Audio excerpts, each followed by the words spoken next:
Good afternoon. This is Usha with you again. I hope you're all doing well and enjoying the lectures so far. Today's lecture number 16, which is module 4, is ethical consideration in STEAM. I'm going to be sharing the screen with you. It's ethical consideration in STEAM. I am just going to connect to one of Ms. Michaela's lecture on examples of technology in education.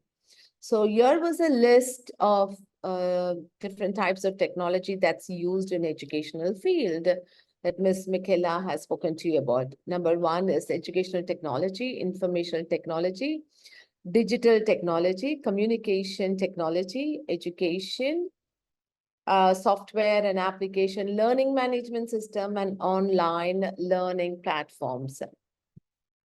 Today's purpose on ethical consideration in STEAM are three main focus. Number one is ethical use of technology and scientific inquiry. Number two is cultural perspective of ethics in STEM. And the last one is case discussion on ethical decision-making in STEAM. Number one, children, we all know that children learn about ethics in school from the first day of their schooling. Teachers tell them the rules and the reasons for the rules. They learn not to teach or hurt each other. However, with the advent of technology in the classroom, adds complexity to these classroom ethics. Apart from the rules, use of technology adds to a lot of other rules too. At this age of technology and AI, many students are already playing with device before they even enter the elementary school. Every student's experience with using technology and internet differs. Some parents may forbid online interaction unless a child has a permission. Some may not even allow the children to connect into the internet without a parent around. Technology brings a lot of ethical issues forefront before students learn how to handle real life situation.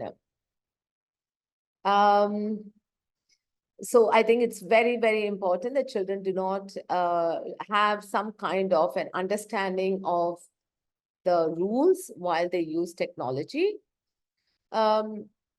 Technology and interactive media, it's a multi-sensory interactive experience these days. You use different types of technology tools in the classroom, as simple as an interactive board or a smart board, or it could be a laptop, it could be a digital device, it could be, desktop in different schools, depends on how much integration is there of technology into the education system. Some of the basic benefits of technology is it's multisensory. One of them is, of course, the physical development and fine motor skills. How do we say that it is multisensory and interactive experience? They promote learning and development when used intentionally within the framework of developing appropriate practice to support learning goals and expand educational opportunities for these children. Like I said, what are some examples of technology? Could be ebooks, movies and DVDs. We use a lot of videos, educational videos as a resource to understand complex science concepts or mathematical concepts. It could be a broadcast media, it could be news, tablets, cell phones. Here, when we talk about physical and fine motor skills, it's actually pressing the buttons and the letters, dragging, swiping items on the tablet, moving around objects on the light table and inserting batteries into the circuits. These are all physical development and fine motor development for these children, just moving and pushing the things around.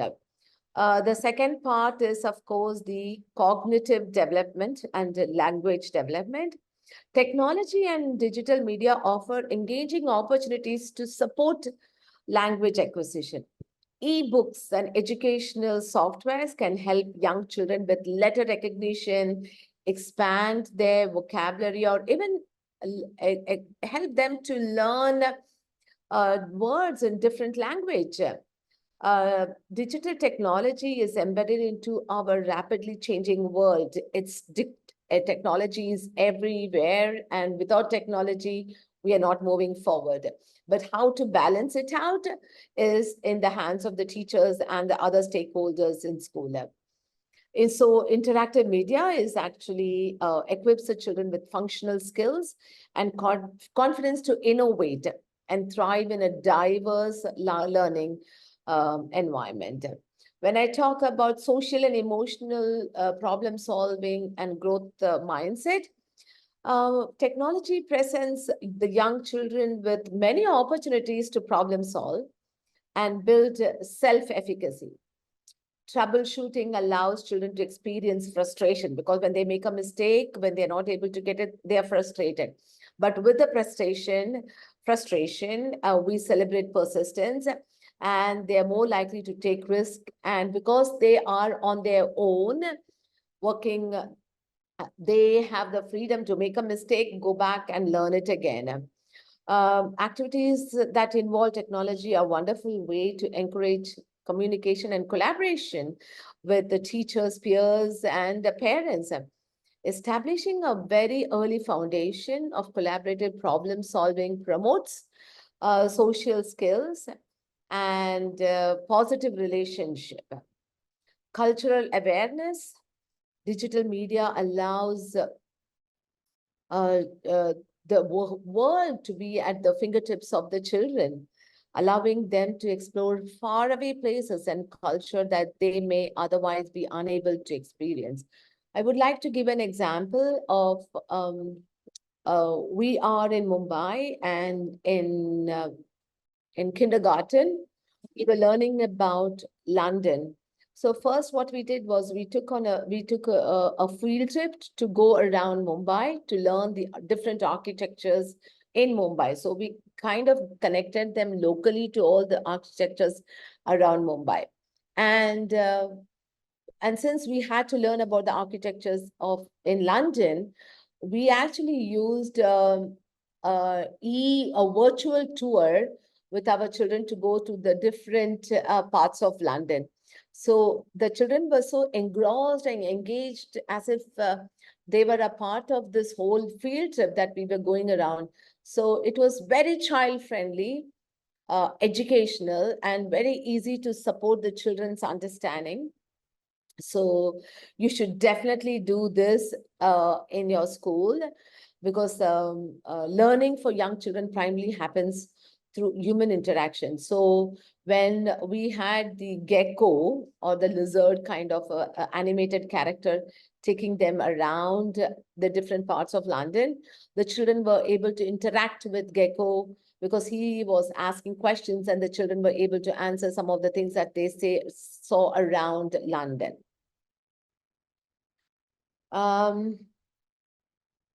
So one of the most important thing is tech smart approach. We all have a SMART goal. So we have a tech smart approach. It's actually an acronym. And Christopher McGilvey, he is a lecturer. He said that teachers this one approach can help teachers to demonstrate and guide children in learning how to use technology.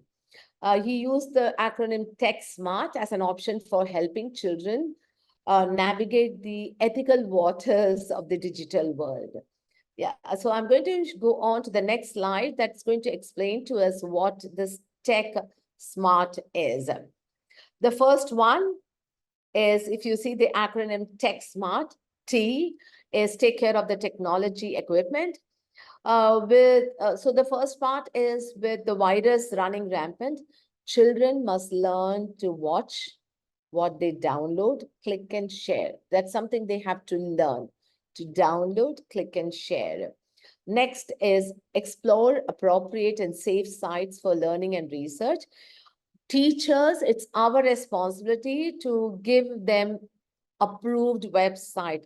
The schools have firewalls that will not allow the children to go into any other website. So educational website, which is safe for the children. So we give them the list so that they learn to access these websites safely. Number 3 is copyright law, which is safe. Fair Use Act and Creative Commons matter. Children learn how to copy and paste without you realizing, giving the credit to the copyright issues. So should follow using and follow the rules of using and sharing content. That's about the tech. The smart part, the H of the tech is helps prevent cyberbullying. So it's very important the children to have a discussion with the children about cyberbullying, basically telling them to be very careful while being online, not to give their password, no identification. They do not have a conversation online with anybody on the site. So it's very important to discuss and encourage children to report if they have any issues, if they come across anything where somebody is asking them their identity. So we kind of inculcate all these cyber safety, footprints with our children right from early childhood, which makes them digital citizens of technology. The smart part is the self-image is important.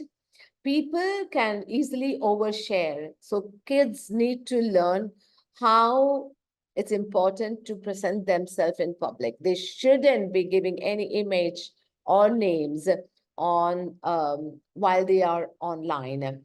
Make use of netiquette. Net comprises of online community where writing in online forums, learners understand what makes a good and a bad netiquette and why. So it's very important to be very careful while they send out any messages. They shouldn't be. And if anyone comes online, it is important for them to immediately stop, call for the adult nearby. It could be a family member, it could be a teacher, and take their help. And the third part, A, is always give credit to the original source. As I talked about the copying and pasting, we have to give credit to the original source from where we got the information. Remember to be effective, thoughtful, and ethical digital creators. This allows the children to learn how to use technology very responsibly and teachers' oversight. They can incorporate assignments that use digital tools in the classroom. Think. Teachers can integrate tech smart into their lesson plans and encourage children to think about technology's purpose in all the digital interactions. So the children should be thinking about what is the use and how are they using technology. So this is the Tech Smart acronym, which every teacher, every student should be aware of. When it comes to early years, we kind of break it down and make it really very simple for them. So because usually with the early years, it's always with the support of an adult. So, but it's important to explain to them while the teachers or the parents are using the technology tools with them, give the importance and tell them what is something they should be doing and what is something that they should be aware of. Yeah. The second part of our lesson is cultural perspective of ethics in STEAM. 5 big points. I'm going to take the first part, cultural relevance in content and design. It's very important to be aware where we are in this world and how the world works in our culture, in our country. What is very important, because some of the rules and laws are different for different countries. So it's very important to be very be conscious of the fact what are some of the cultural relevance of using digital technology in your space. Number one is cultural relevance. It's crucial to understand, as I said, to the cultural relevance of content and design. This includes using cultural references, languages, visuals that reflect the backgrounds and experiences of the children using them. Respecting digital diversity helps to ensure that all children feel included and engaged in the learning process. So remember, anything that's happening in the class should be differentiated for children coming from different backgrounds and different world. That we may have EAL students, so we have to tweak our lesson plan for children with the EAL needs or ALN needs, so have additional learning needs. We kind of make it more easier for these children. Number two, on ethical use of data and privacy. In the early years education, technology tools often collect and process data about young children. Cultural perspective in privacy and data protection vary in different societies. Education and technology developers need to navigate these cultural sensitivity and ensure that the data collection and privacy practice aligns with cultural expectation and legal frameworks. As I said, be very clear what and be conscious of what is relevant um, uh, in the space that you are. Very important is to respect cultural norms and build trust with the families and communities. Equitable access and inclusivity, and that's what I told to you in the first part itself. Ensuring equitable tools, access of technology, and the resources is very important when we have a diverse culture. The goal is to provide all children, regardless of their cultural background, equal opportunities to engage with STEAM education and technology. So every single child should have the right, they have the right to access and the right to engage with the technology tools. The fourth part is responsible media consumption. Early exposure shapes children's media consumption habits. Educators play a very crucial role in guiding children to culturally evaluate media content and a positive digital citizenship, taking into consideration cultural norms and values. Last, number five, cultural sensitivity in content. All the five of them are connected to each other and overlap with each other. While selecting cultural content or digital content, be very aware of that cultural sensitivity. And we have to be unbiased as teachers and parents. We need to keep our bias away and be unbiased, incorporating digital perspectives and cultural narratives in digital learning. Respect and understanding their cultural identity is the most important thing. So by recognizing the cultural diverse perspectives, early educators can promote ethical and cultural sensitive technology use of STEAM education, laying the foundation for the children to become responsible digital citizens in this increasingly interconnected world.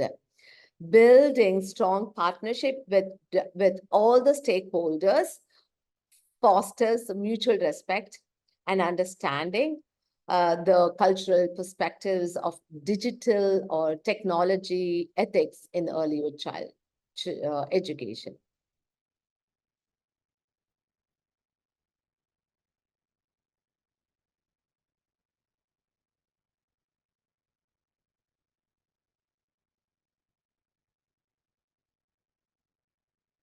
So the third part is, here are some of the discussions on the ethical decision making in the early. Number one, So here, what we're going to do is we are talking about digital equity in a childhood education. Basically, when we say equity, how are we giving the digital tools to children from diverse cultures, diverse family backgrounds? So the case number one is, this is a case study. A preschool introduces a new STEAM curriculum that incorporates interactive technology tools and digital learning tools and enhances. So imagine a new school has a new STEAM curriculum that is incorporating a lot of technology. However, some families do not have access to reliable internet connections. Remember, we are talking about and thinking about diverse families. And so some may not have internet connections or digital devices at home, raising raising concerns about inequitable access to technology, enhanced learning opportunities. So here we have children who may not have the access.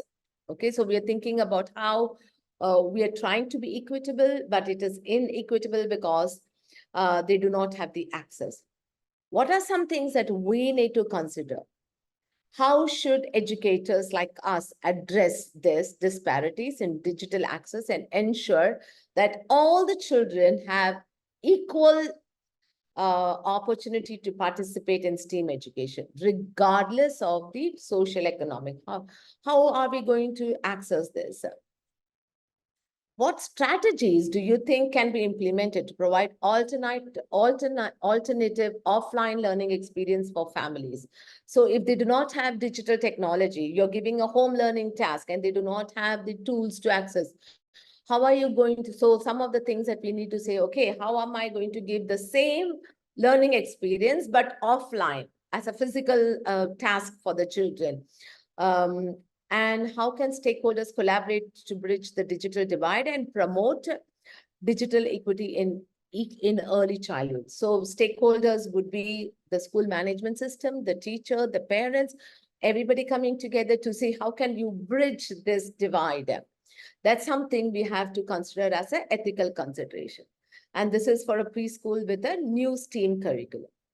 I'm going to show you a case study too, where a childcare center or a preschool introduces educational apps, an online platform as a part of their curriculum to engage young children in interactive learning activities. So we usually use platforms to give home learning tasks, online math work, and or online English work, or it could be any skill development.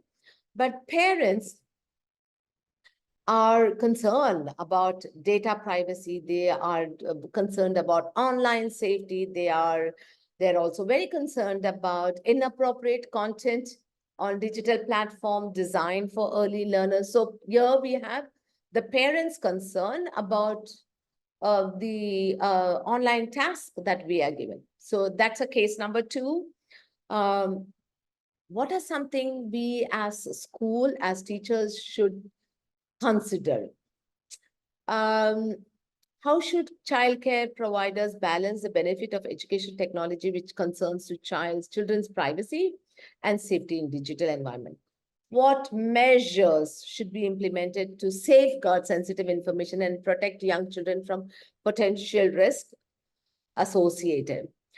One of the most important thing is, how are we going to empower parents to make informed decisions about their child's use of technology and provide guidance on responsible digital parenting practice?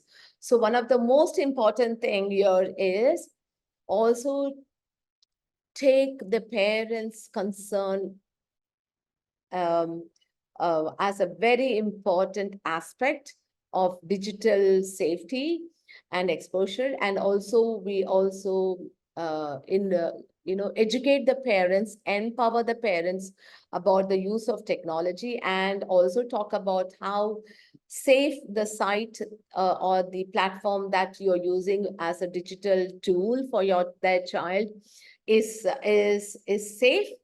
And it has been researched, and we have the teachers have taken into consideration about all the privacy part aspects of the platform, and and even after the fact that parents are not, because many of the parents also take into consideration screen time.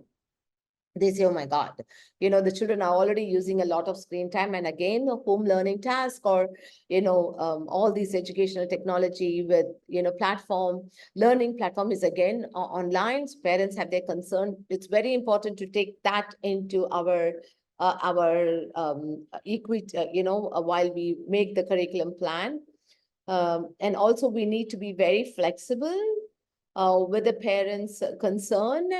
And as I said in the earlier case study, give them, if they are not very happy with the technology part, interactive part, give them offline tasks and not necessary to use the technology as a part of learning at home. Here is a mini task for you. I'm going to give you a case, and I want you to be thinking about the ethical consideration. What is something that you have to be thinking about? How would you address the ethical dilemma thoughtfully and collaboratively? The case study here is a daycare center introduces tablets and digital device as a part of daily routine to support early learning activities and engage children in educational apps and games. However, the parents here are concerned about the negative effect of screen time on the child's cognitive development, social skills, and physical health. What would be your points to consider ethically if you have to address this dilemma of the parents? Here, if you see, here we have a couple of things of what we need to be thinking about, how to make of the parents and all the stakeholders comfortable in using technology. If not, what are some alternatives that we could provide?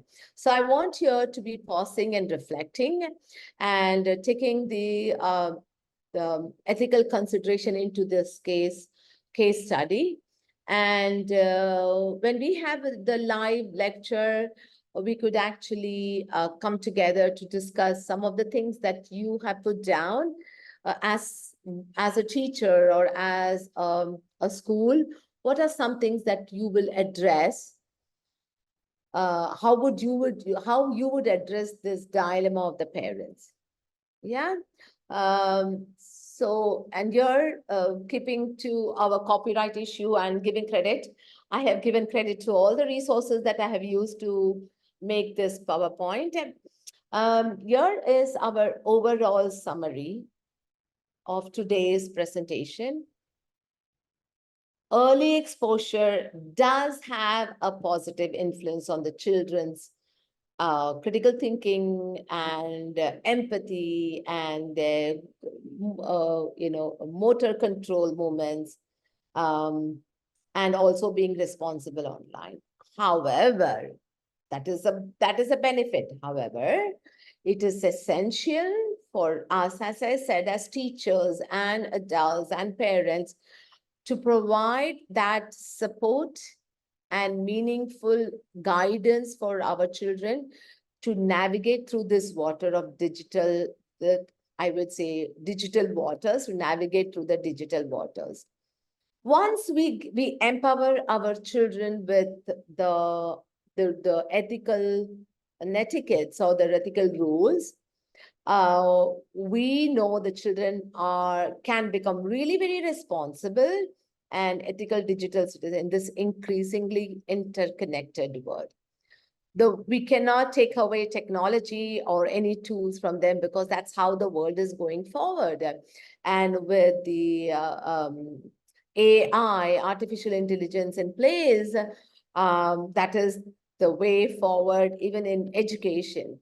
So we need to empower our kids with the digital tools and the rules right from the beginning, right from their early age, so that they become native digital learners.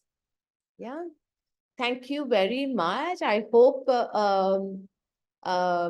this presentation and the information does help you. Please, when we come online, if there are anything that you feel you would like to, you're not understood, or you would like me to elaborate on, I would be happy to do that. All the best. Thank you very much. Take care. Thank you very much. Ayubavan.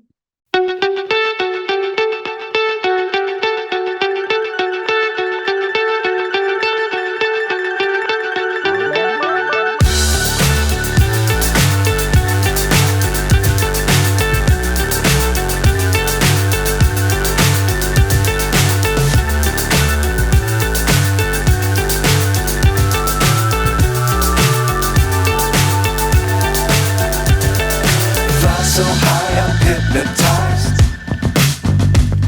What's up is down, what's left is right. Chasing stars and holding you. I can't see the end, but we'll see it through.